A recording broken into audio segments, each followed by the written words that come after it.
Hey y'all, welcome to the Clock Tower. I'm Colton, here with Brandon. A lot to talk about today. We've got updates about Springfest and the release schedule, but first, we have to talk about it.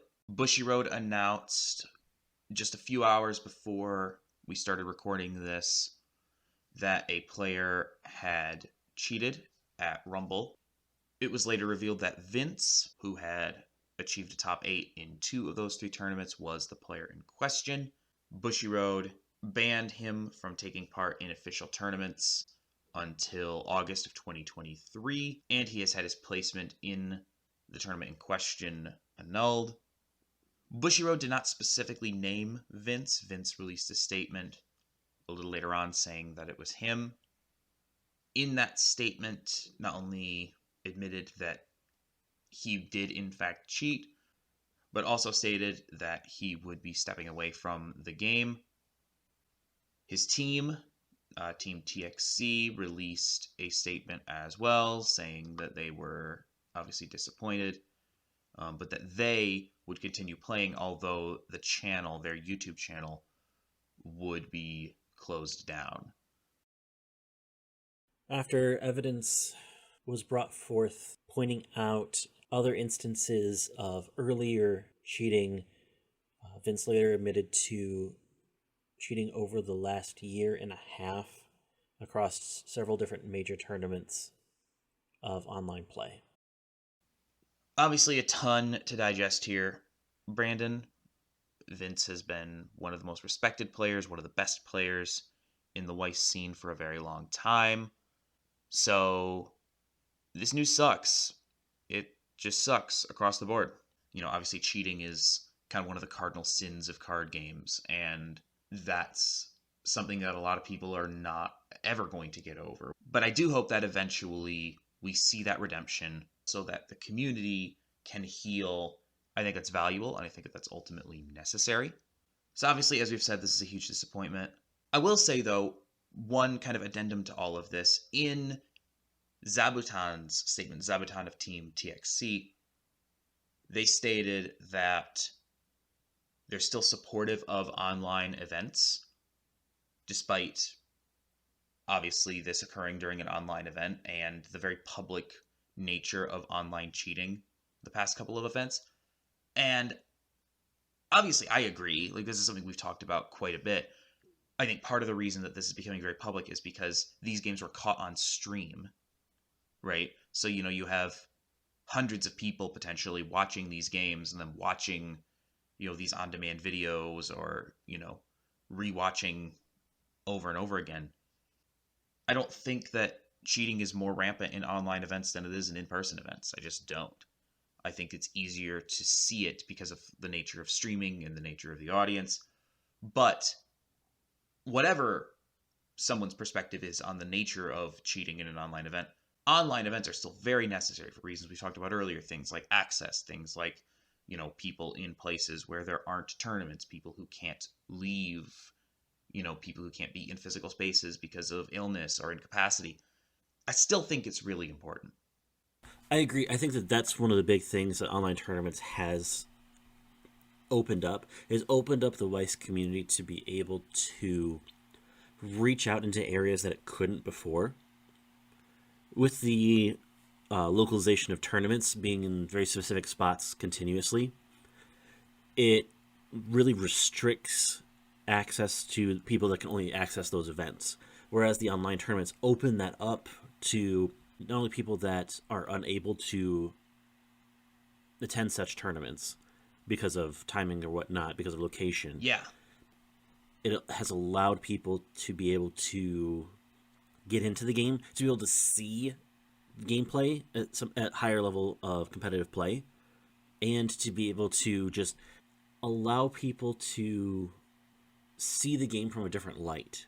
Because realistically, two big things that happened from Rumble that I think are really important with these online tournaments. We saw not only the high level competitive play through the streamed games, we also got to hear the commentary on those games, recognizing hey, look at these different lines of play. Look at the ability of these players to be able to recognize what's going on in a game and call it out, to help newer players kind of understand what's going on in these situations, right? Not only do you have the generic gameplay in front of you, you have somebody trying to interpret it for you. Yeah, I can't imagine a much better resource for a new player than a tournament that is free to enter, can be played from the comfort of your own home, and features excellent games from the best players in the world that are being commented upon by other high level players. It's a really useful resource, and I also don't think that there's really another tournament format in the entire world other than Worlds itself where you can get Ian, who lives in Europe, Darcy, who lives in Australia, and Jack and Coco, who live in the United States, all in the same tournament field. Like, it's a truly international, worldwide Weiss event. The open enrollment nature of these events gives us a lot of access to matchups with players from places we would never be able to travel to play cards. Absolutely. It allows you to expand beyond your locals to see how other people play the game.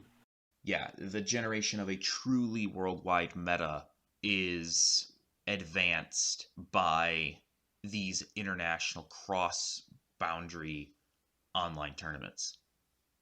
So, all that being said, still a developing situation to a certain extent.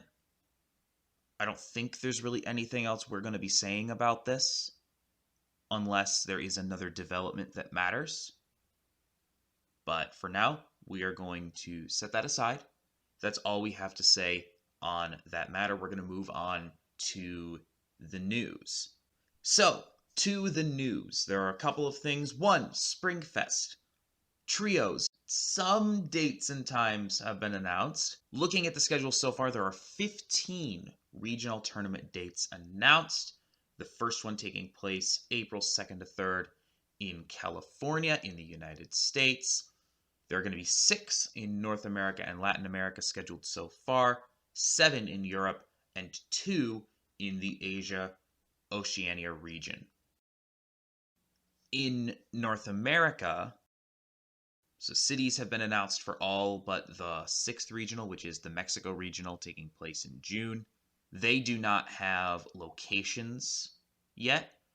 Most of the Europe ones have locations, and one of the Asia ones has a location. The Sydney, Australia regional doesn't have a date yet. Obviously, that's going to be a particularly interesting regional because of all the talented players in Australia. But we have it. We have, finally, Trios Regionals on the schedule, in person. We're going to have a couple of new sets by then. Mushoku Tensei will be out. We will have Hololive for most of these. We'll have Tokyo Revengers for some of these. So we'll see what happens, but we finally have Trios, Brandon. We do. And I think you hit on it. The releases coming out during Springfest, I think, are going to be some that are going to make some really interesting impacts through it. Yeah, the first couple of regionals, being able to get out before Hololive comes out, I think is going to be interesting, because I think with what we expect Hololive to be a rather large impact into the community. Being able to see some of those Springfest come through without it, I think is going to be interesting, as well as seeing the difference that some of these released sets make as Springfest continues. Yeah, and it's worth noting that cards from new expansions are legal to use from the expansion's release date. So the day that an expansion drops, you could see Mushoku Tensei Hololive Tokyo Revengers on that day going forward. So there will be some tight turnarounds on a couple of these.